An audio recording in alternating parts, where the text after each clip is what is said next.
All right. Cool. All right. Hello, everyone. This is another episode of Conversations with Rob. Please like and subscribe our videos on our podcast. We've got pretty much a lot of amazing people that have joined us. We had a burn victim that had 90% of her body burned. She was in People magazine, Tamron Hall show. We just had somebody that was a delegate for Senator Bernie Sanders in Ohio. So we've getting politics, sports.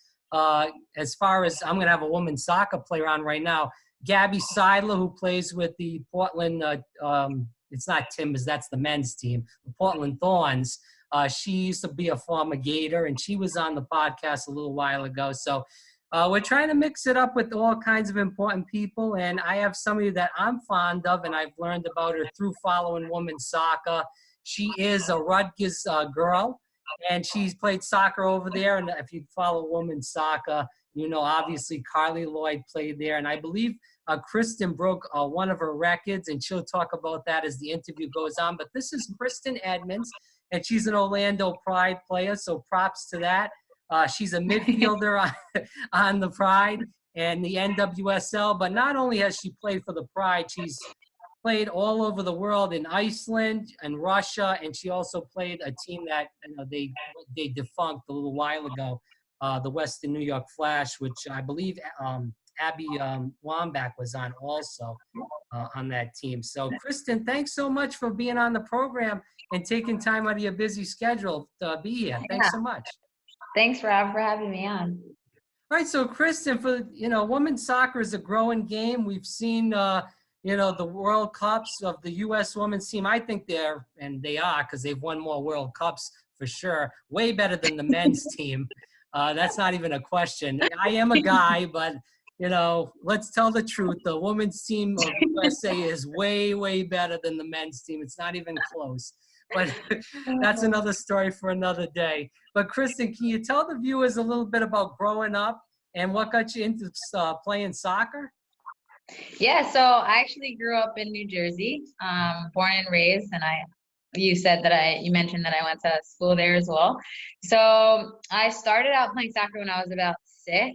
My parents are both athletes, and I have a brother as well. So they kind of just put us in every sport when we were younger, just to kind of see what we liked and what we didn't like. And soccer was one of the sports that I fell in love with, and at a very young age, I was like, "This is it. This is the one. This is what I want to do." So yeah, so I grew up playing the game from a very young age and still doing it today, which is awesome.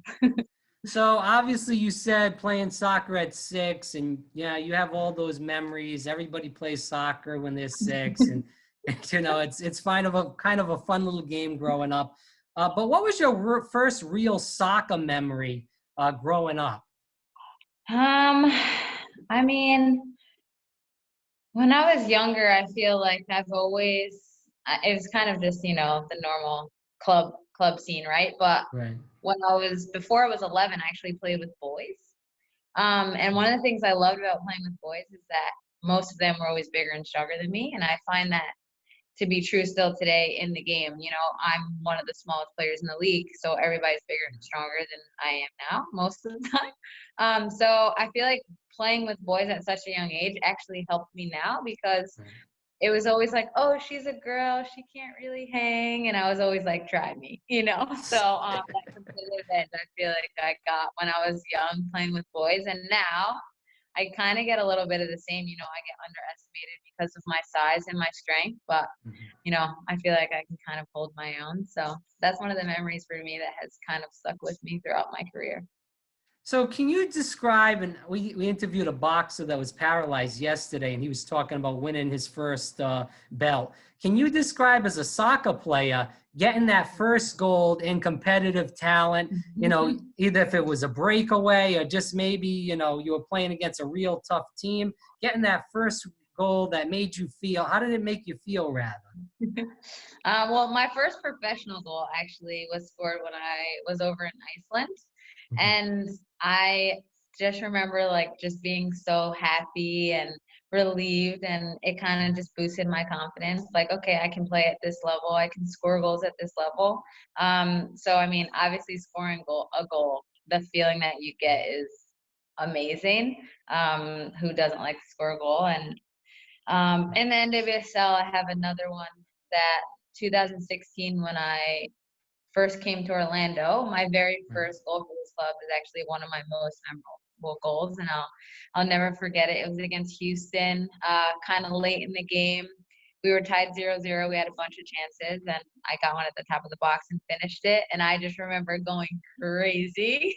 I was just like running around. I don't even know where I was running to, but that feeling is kind of like none other in this sport. So that's awesome. So I want to talk about this. Soccer's, growing up, and you talked about playing on all these club teams. It can be expensive. It can be really dreading, that you're going and playing.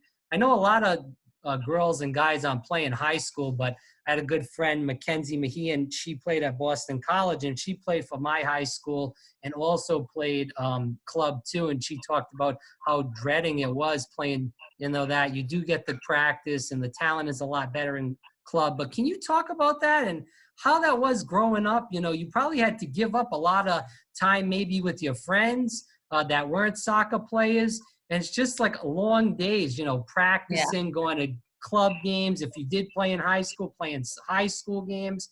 So how was that? How was the effect? I think now, club now for youth players, I think is a lot more demanding than it was when I was playing. Because when I played club soccer, obviously you have, your trainings during the week and you have tournaments on the weekends or games on the weekends. So it takes a lot of time, and I was very committed to it. So I obviously missed like birthday parties and times with my friends and things like that. But I feel like I also had time to do other things. Like I also played basketball. I also ran track when I was in high school. So I had a lot of extra curricular activities that I did on the side. So I feel as though club for me growing up wasn't as demanding as it is now. I think people who play club soccer now don't have the time to do other sports or any kind of like anything else on the side, which is kind of a bummer, but the commitment level is expected to be so great now. And you're like, some clubs don't want you to play in high school and things like that.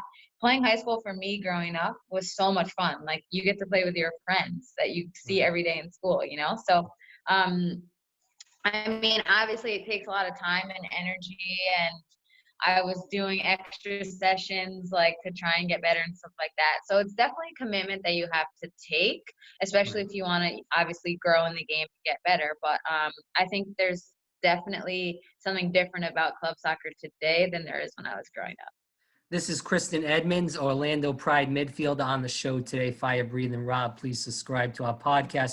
I want to talk about this. You have a lot of young players on your team, and we just talked about club and stuff like that. Can you talk about, as far as this goes, we see a lot of young players coming in. You talked about playing club. Why do you feel like maybe you didn't go through it because you played high school and club, but talking to a lot of the younger players on your team, have you spoke about ever like a lot of coaches that I talked to at my college, they say they recommend girls don't play high school, just go straight club and that's it.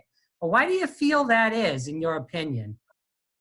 I think it's maybe a little bit the level. I think that there's this stigma that high school soccer, there's more chance that you can get hurt, and some people play it just for fun, and the competition level isn't as high as it is in club.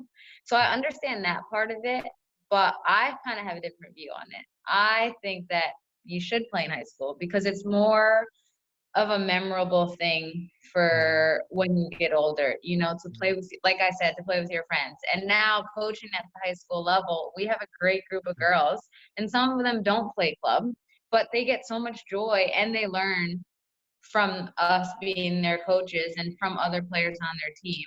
And it's not necessarily the level that they're worried about. It's more so like the experience that you get playing in high school soccer compared to playing in club. I think club is so demanding and they ask so much from you that it could be stressful at times. And I think that playing high school soccer, even another sport, is just kind of a way to like de-stress and kind of get away from that environment, but you still get to have fun at the same time. So right. Last question, Kristen, rather, on that aspect of the interview. You coach, and that's why I asked you these questions, because you are coaching, assistant coach at Lake Highland Prep. What made you want to get into coaching younger girls? We all know guys and girls at the high school level. Sometimes it's real tough to get in their heads. Everybody's a different player.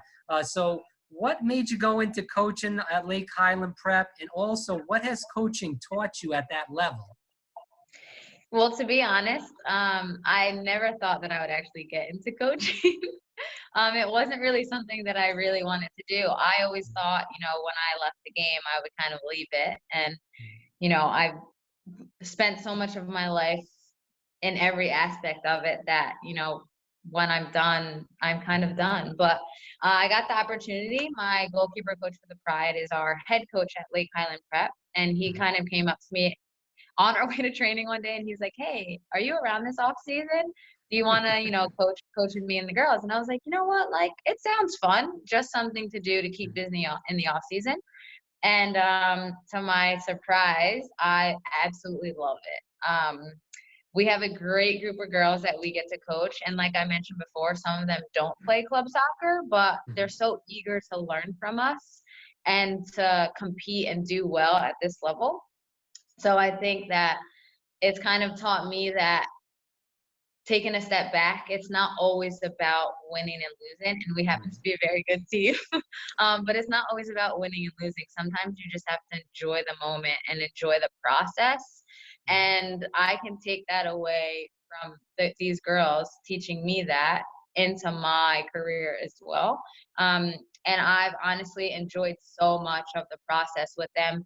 I've only been there 2 years, and to see them grow from last season to this season for me made me so happy and excited to continue to see, the younger players grow. And as I said before, like, we've been doing really well in the league that we're in. So even though they don't play outside at a high level, or maybe they don't want to go play in college, they're still there to compete, and they still have that competitive edge, which for me makes it easy to coach them. They want to do well, they want to learn, they want to, get better. So they're definitely really coachable. And like I said before, the girls that we have are amazing, and I love being a part of that school with them. Great. That's happy to hear that. So I want to move on to the professional side. Can we talk about the growth of the women's soccer game right now? When you were growing up, me and you are kind of around this similar age in our early 30s. So I hope that wasn't bad to say, but hey, what's true is true, right? But to say that, so we've seen, I was even real young when this happened, but in '99, we talk about that team that won the World Cup. Now we think of women's soccer every year, whether it's, they have pretty full stadiums, and it's guys and girls wearing Alex Morgan shirts. And I've seen that all over the place. I know that she's one of your teammates, but that's to bring it up in general. There's guys wearing women's jerseys, and that's something that we may not have seen in the 90s or the 80s. Right. So it's pretty incredible that that's a good step forward. But what have you seen growing up in soccer? Because you've been playing the game, not me, as a woman, as far as the growth goes. Yeah, I definitely think women's soccer is growing at a rapid pace. I honestly don't know why that is, but I love that it is. I went to one of the World Cup games when the 99ers played, because it was in the United States, and I grew up a Mayhem fan. Like these girls now are growing up Alex Morgan fans. So to see from when I was younger, the growth to now, and being on the other end of it, being able to inspire the young girls to want to get to this level or want to play the game. I just think it's amazing to be a part of something that can push the the generation coming up forward in the sport, and then just be able to inspire people, whether it be on or off the field in the position that I am. But growing up as a little kid, it's nice to see that, we have role models like Alex, like Ashlyn, like Ali Krieger, that these girls can look up to and wanna be just like. And like you said before, they play on one of the best teams in the world. So it's, it's not a bad role model to have if soccer is something that you want to do in the future.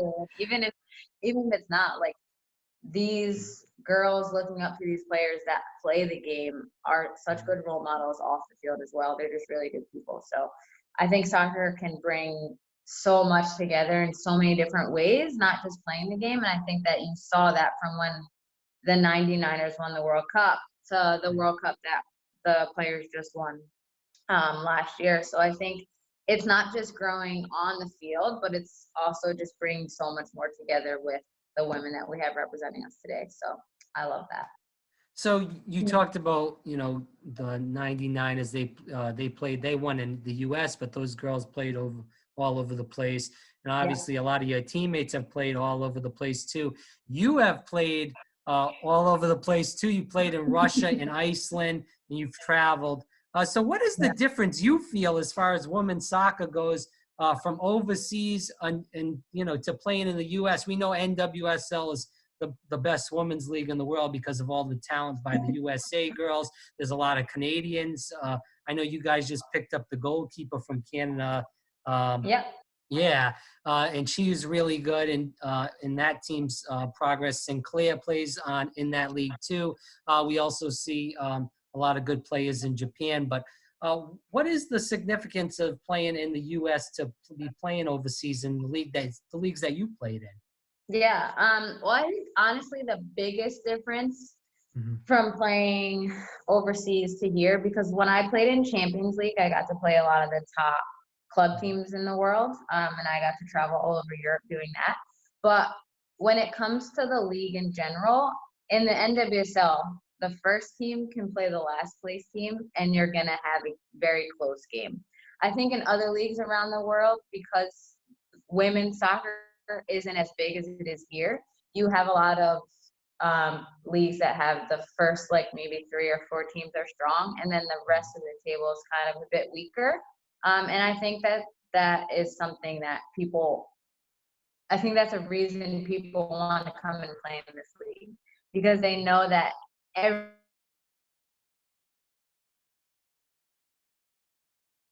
is something that you don't see a lot of in other countries overseas. Okay. We lost you for a second, but we got the answer, so it's fine. So thank you for that answer. I want to ask you this question. I mean, there are some real good teams internationally. We talked about Japan. Canada always has a good national team. But the U.S. pretty much dominates. Now, we know a lot of the women on the U.S. are getting older, and they're going to be kind of moving off the USA team. And there's a lot of good young talent that's coming up now. Can you talk about that young talent, and also this first part of the question of why the U.S. is so great all the time and always has that good group of growing talent consistently through the years? Yeah. What I think it also goes back to the growth in women's soccer at the youth level. These kids are coming up and joining our national team, and they start playing at such a young age. And because there's so many people playing the sport in the U.S., you have really high competition at such a young age, which I don't know if it is everywhere in the world, So that definitely helps us as a country when it comes to playing in World Cup and stuff. And then at the same time, like, we are able, especially now, to make soccer our jobs. So we can focus 100% on our craft and our sport. And I think that definitely helps us when it comes to, playing at the highest level as well. And then I don't know, we're competitors. We like to win. We like to compete. We're Americans. We're a little bit arrogant at the same time. And I think that shows on the field as well. There's games where we may not be the best team, but we just kind of have that will to push us forward and get the job done. And I think that's just kind of in, like, our American DNA, and you can definitely see that in the girls on the field too. So I think the main thing is also that our youth system is growing as well. Kristen, to bounce this question off the question you just answered, 2020 is obviously a presidential year, but it's also an Olympic year. Now, we know the U.S. team qualified, and they will be gearing up to play in the Olympics. What do you expect as far as the Olympics goes for the U.S. soccer with the women's team? Do you expect Japan to be a factor, Canada again? Do you expect England maybe to be a factor? They seem like they were coming along somewhat well in the World Cup. So who do you think is going to challenge the U.S., and do you think they can win the gold? I think with fewer teams being in the Olympics, I think every game is going to be a challenge for them. I think we will win the gold. There's never been a U.S. team that's won a World Cup and an Olympics, so I think that's a goal of theirs that they kind of want to get to, which is nice because coming off of a World Cup, it's like, okay, well, what else do we have to do? You know, like we're at a high right now, but having that hurdle to kind of get over is motivation for them. So I think that they're definitely motivated. Obviously, like we just won that massive tournament. So rolling the very next year into another one, you know, you still kind of have a bunch of the same people to be able to do that. So I think there's definitely going to be a lot of competition, but I definitely see us coming out on top. All right, great answer. Let's move into the NWSL. We've seen a lot of growth in the NWSL. We were just talking about before the interview started about the W.P.S. and how that league folded and led into the NWSL. The NWSL, since it's started, it's expanded. Orlando in 2016. There's North Carolina Courage now. Utah has a team. So a lot of expansion from the days of the W.P.S., which is great to see. Can you just talk about the expansion of the NWSL? We've also seen, not so much now, they had that contract with Lifetime. Now I believe they got a contract as far as TV rights with another channel. I'm not sure. You may know more about that than me. But can we talk about that growth of the NWSL? Yeah, so with the WPS folding, I think it was kind of not necessarily a shock to everybody, but we were kind of at that 3-year mark that we couldn't get past in the WUSA as well. So when the NWSL hit year 4, I think everybody was like, okay, we can breathe a little, like this league is going to work. It's sustainable. I think the new teams coming in, partnering, or not necessarily partnering, but being with a team in the MLS in like the same city, so you get those fans coming to both games. I think that definitely helps the women's game because, you know, the MLS has started where we were and they're in year 20 something now. So they're clearly doing well. So it's awesome to see the league grow. I think we have a long way to go. But I know we're expected to have a couple of teams come in next season. So as long as we can keep growing at a pace that we can sustain the league, I think it's awesome. And I think the league will be around for a really long time. You know, we're getting more fans each and every year. Like Sky Blue just moved to Red Bull. When we went to Sky Blue last year and played, they had a really big crowd in Red Bull Stadium. DC is the same way. You know, the Spirit, their game was sold out at the DC United Stadium when we went and played there. So Portland obviously sells out men's and women's games. So to see a lot of fans and crowds coming to watch the women's game shows how far along we've come. And I think that we're progressing to get each team on that level. And as teams come in, you know, there's a new standard that, you know, they have to reach. So I think it'll definitely keep growing, and I'm excited to see kind of where it goes from here. So to even keep going farther into the NWSL, we saw a new commissioner be announced this year. The old one is actually on the Pride now, working in management. So that was a big move. With the collective bargaining agreement, we've seen a lot of changes. Can you talk about the changes? I know that when the NWSL was coming up, I read in the Orlando Sentinel that there were girls living with host families. Some girls are only making, a woman I should say, only making $20,000 a year. I mean, it's really sad. I mean, we've talked about this on our podcast in different subjects about how people can't make it off $15 an hour. That's a good start, but that's to go into a different story. But 20 grand a year, 25 grand a year is nothing. And you know, you guys are professional soccer players. We see the men are making way more, and even the worst guy on the Orlando team was making a lot more than, the best person on the women's team. So can you talk about the new bargaining agreement Yeah. and how it affects you guys? Yeah, so I think it's awesome that, we have made steps forward.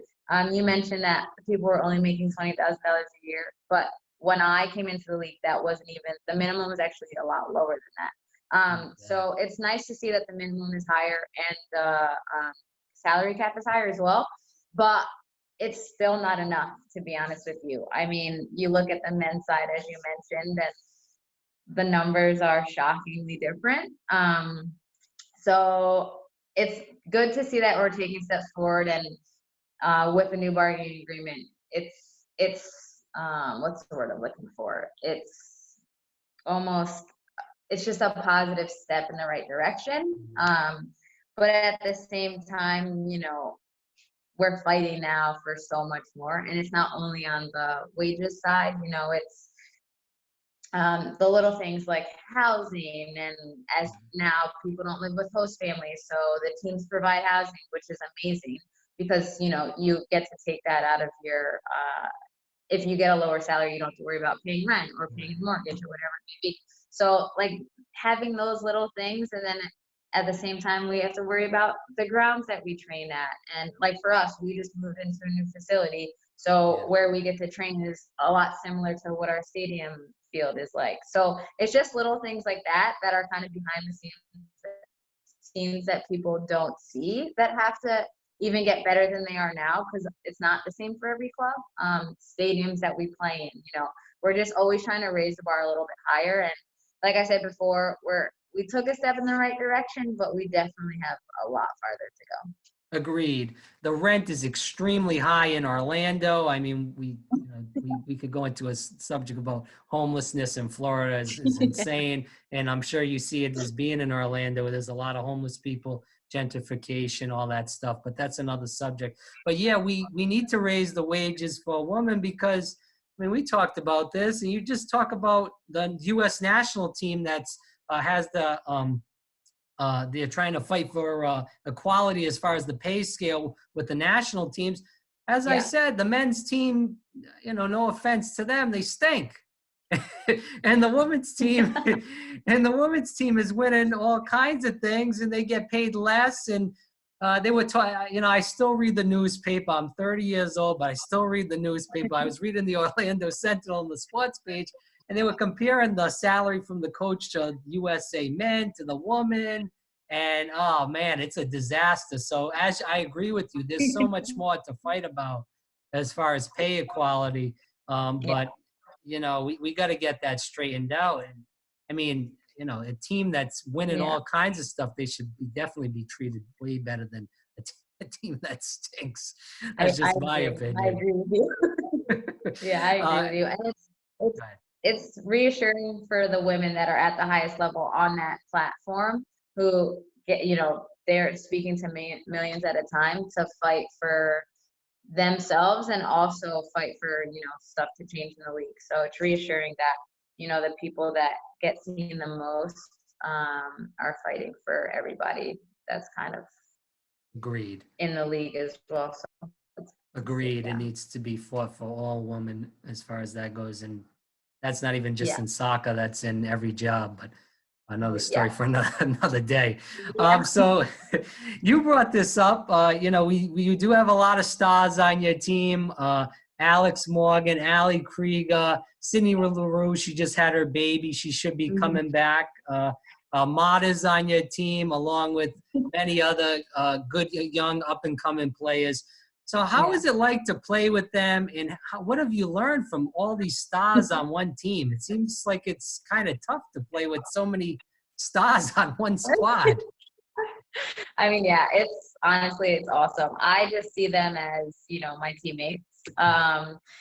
So for me, I'm a fan of them, but I'm not a fan of them. I'm a fan of them as people, obviously. But playing with them, I learn something from them every day, whether it's Marta getting out of a situation that I'm like, oh, there's no way she's gonna keep the ball here. She has it. I need to be in the right place so she can get it to me. Sometimes I just get caught like watching her, and then she yells at me after. But it's just enjoyable to be around them, and the quality that they bring to training and in games. You know, even though I'm one of the, I don't want to say older, more experienced players on the Pride and in the league, you know, it helps me to still be able to learn even at the level that I'm at now, and for as long as I've been playing from these players. And as you mentioned before, we have so many of them that going in every day, I can still push myself forward and still get better. And yeah, it's just awesome being able to call them my teammates and friends. And we have such a good team, I think, this year. So I'm excited for the season as well. Right, just keep going on the subject of the Pride with the season approaching. What do you think of the team this year as far as new additions, you know, teammates coming back? What's your take as far as the Pride this year? I'm excited for the season. You know, we added a few more international players, and they just bring quality, competitiveness, experience to the club. But we've also been signing a bunch of new young players, and I think what's awesome is that the younger players that we're signing, we have so many people, different countries, different positions, different styles of play that they get to learn from. And so when our internationals go away and play in the Olympics or have, you know, FIFA dates that they need to go to, they can just kind of step in. And it's kind of just like they don't have the experience yet, but since you're in training every day with all of these experienced players, you kind of get like a little boost to, you know, move forward a bit. So I'm excited with the season. We have a mix of young and old, and I'm kind of just excited to see like how we all mesh well together. And time will tell shortly. We talked before the interview. You said that on Monday you're going to start preseason, which is always intense. You know, I've coached high school. I was, you know, worked with the girls team at my college in Boca Raton. So I know how preseason is. How have you gotten ready for preseason? I know you haven't really went away from the game. You've been coaching, and I'm sure you've been on the field kicking it around. But how have you personally got ready for the preseason coming up? Yeah, so right after the season, I take a little bit of time off, let my body recover a bit from the strenuous season that we had last year, or really any year. But then I kind of, you know, I get to go home for the holidays, enjoy it with my family, and kind of slowly get back into, you know, the fitness and touching the ball right before I go home for Christmas. And then when I get back from Christmas, it's kind of all in. You know, I get my fitness done, touch the ball as much as I can. The good thing about Orlando is that everyone wants to be here because it's so warm. Right. So we have quite a few people that stay around. So, you know, we get together and do a bunch of stuff. So, yeah, just, you know, get some sessions in with my teammates and other people that just kind of want to train. And as you mentioned, I'm not far from the game with coaching. So I get that tactical side as well. And I also get to learn from my goalkeeper coach at the Pride, who is the head coach for my high school team. So even when he's making coaching points, I'm like, you know, I learned something from him, learned something from the guy's side as well. So it's nice to be able to continue my education out of season and then kind of bring it into the next season that I go into.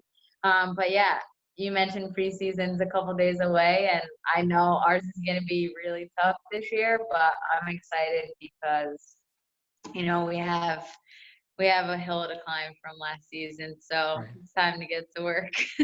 I'm not going to bring that up. So you did, not me. We'll move on with that. So let's change the subject a little bit to end the interview from soccer to animals. I know you're a big dog lover, and that's why I wanted to talk to you as far as dogs. I have 2 Golden Retriever Lab mixes, and they are the heart of my life. And I'm sure your dogs are the heart of yours also. So you, as a person that loves dogs also, what made you get the idea to start your dog business? Yeah, so I honestly grew up with dogs and just different animals. You know, I actually had frogs when I was little, and gerbils. So I loved like going to, you know, fairs with animals that you can pet and go into zoos and stuff like that. So I grew up an animal lover, and when I had the opportunity to come to Florida, one of my best friends and I actually started volunteering at one of the shelters that's close by here. And we also fostered some dogs from that shelter, which is Oh, how I that's ended up awesome. with my girl. Now, what kind I of dogs do fostered you have, her. Kristen? Sorry to interrupt you. No, that's okay. So I fostered her and her three brothers, and they were all pit mixes. Wow. And I was like, I don't know if I want to keep one of them. I definitely want a girl dog, but I don't know if like it's the right time. And the one that I have, she's always like escaping the area that we were in. So I was always having to kind of just take her by herself. She would fall asleep on my lap. So I got really attached to her. So I became a foster fail. Oh, And jeez. she's 3 now, and she's like my child. So I love her. And with the business that I started here in Orlando called PUPS, Mhm. um, playing for the Pride, we travel a lot, obviously, for our away games, and I'm away from home a lot for our training and stuff like that. So I was actually kind of struggling to find dog walkers and sitters to kind of help me out when I was leaving. Um, and I was just relying on friends and family to kind of take her in. But obviously, to bring a dog into your home, it's a lot for someone who doesn't have one, or just, you know, her name is Jersey and her energy level is on 15 Oh, all the gee. time. So it's a big Yeah. ask for someone to take her in. But thankfully, I have a lot of people that were willing to help. But because it was so difficult for me to find someone to kind of come in and help me out, Sure. Orlando is such a pet friendly city. I was like, I'm gonna start my own company. Right. So yeah, I did, and it's going well. Yeah, so how is it going? And if you can discuss about, do you have, is it just you running it with a friend, or is it just you running it by yourself, or how does that work?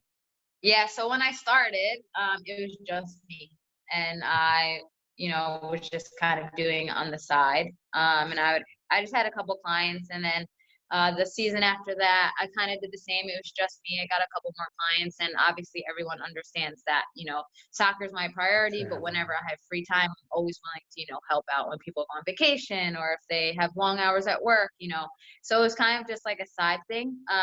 Now I'm definitely expanding and growing, and I really want to make this company grow. And I have some other plans, as it grows to move into, when soccer's over. Yeah. So I had one employee for the last year helping me out, and we were able to do it ourselves. But I'm actually in the process right now of hiring 2 or 3 more people for Oh, pups. wow. Obviously, going to preseason, I'm going to need a ton of help. And as I mentioned, I'm getting new clients quite often now. So it's expanding, which I love. It's honestly like more about the animals, less about me.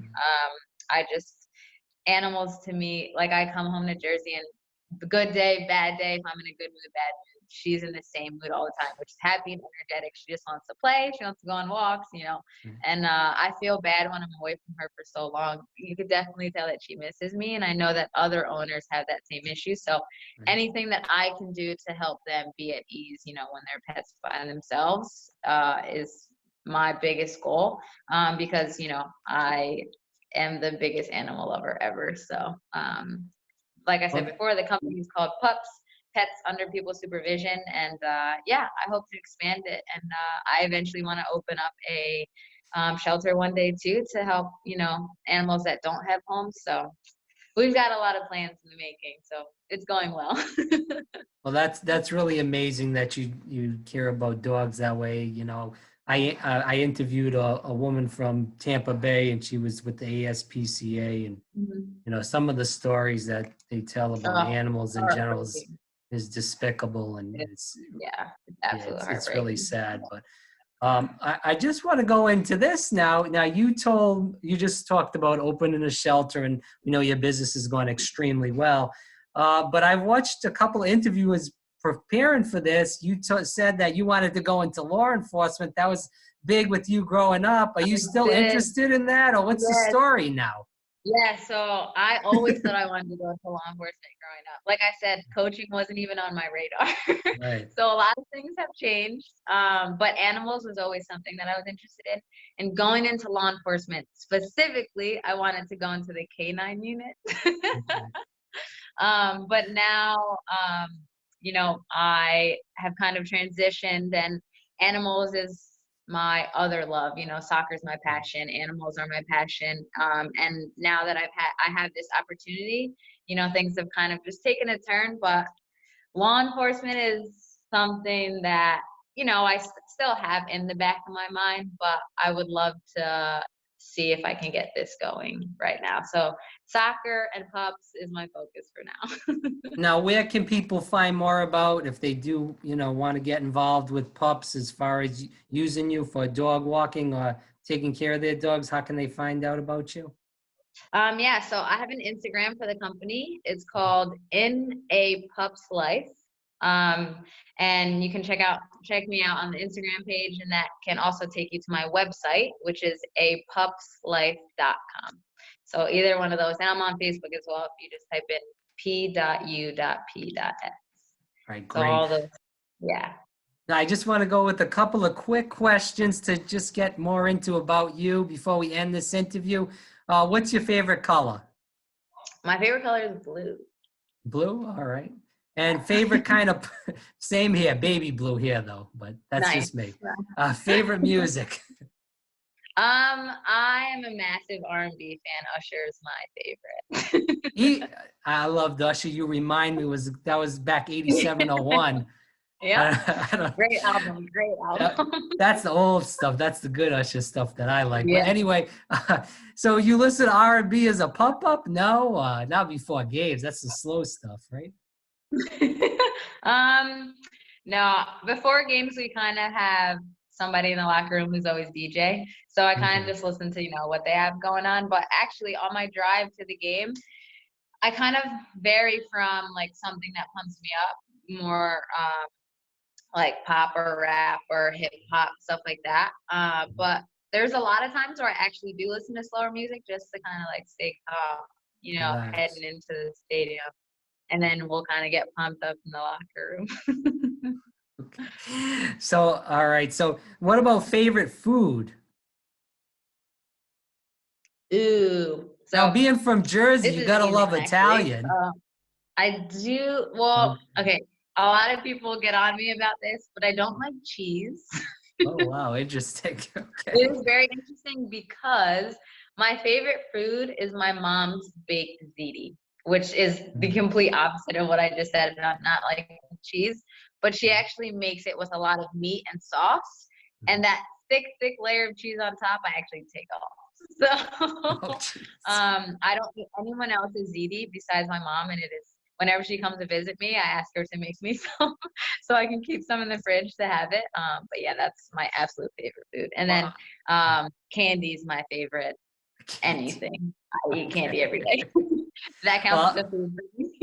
Kristen, I'll tell you this though, the food down here is I love Orlando, but the food down here is crap compared to the food Jersey, New York. I'm from Rhode Island. I'm Italian, and I know the food. Yeah. Italian food down here sucks in plain English compared to anything up north. It's a disaster. The thing that I miss from home the most is actually bagels. New Jersey bagels. Oh, yeah. I ask people to bring me some every time they come visit. So well, the bagels all chain restaurants down here. So. Yeah. It's true. So, but last three questions. What is your favorite things to do in and around Orlando? I'm a big outdoors person, so I love to, you know, take Jersey on nature trails, go kayaking, canoeing, you know, anything that I can kind of do to get outside. I love to do, and it being beautiful almost every day down here it's not hard to find stuff to enjoy. All right, and favorite travel destinations? Besides Jersey. My favorite place, yeah, besides Jersey, that I've lived is Iceland, and I would honestly love to go back to visit because it's a beautiful country. So anyone that asks me like, where should I, I have a long weekend, where should I go? I'm like, Iceland, go see it. It's amazing. But I would love to get to mainland Europe and do some more traveling around there as well. Okay. And last question, any superstitions for the game or before the game, after the game, whatever it may be? I'm not a very superstitious person, to be honest. I don't have a routine of like my right cleat goes on before my left cleat, or the shin guards go on the same way. I'm not really superstitious in that way. So I got nothing for you there. Sorry. That's fair enough. And lastly, where can people find you on Twitter? I know we talked about the PUPS for the Instagram, but yourself, Twitter, Instagram, Facebook, whatever it may be. Yeah. So my Instagram and Twitter is Chris, Kris 10. So it's Kris 10. Edmonds, EDMONDS, and that's Twitter and Instagram. It's the same. Kristen Edmonds, thanks so much for your time, Orlando Pride superstar, and I hope to have you on again sometime in a little short interview. We just wanted to make sure that the people knew more about you in this one, but as the Pride season goes on, I'd love to have you on for another interview down the road if that works out. Yeah, that sounds amazing. Thanks for having me on today. I really appreciate it, Rob. Yeah, and I'll send you this, Kristen. Thanks again. I appreciate you. All right, thank you. In contact. Bye now. Have a good one. Take care. All right, you too. Bye now. Thanks, Kristen.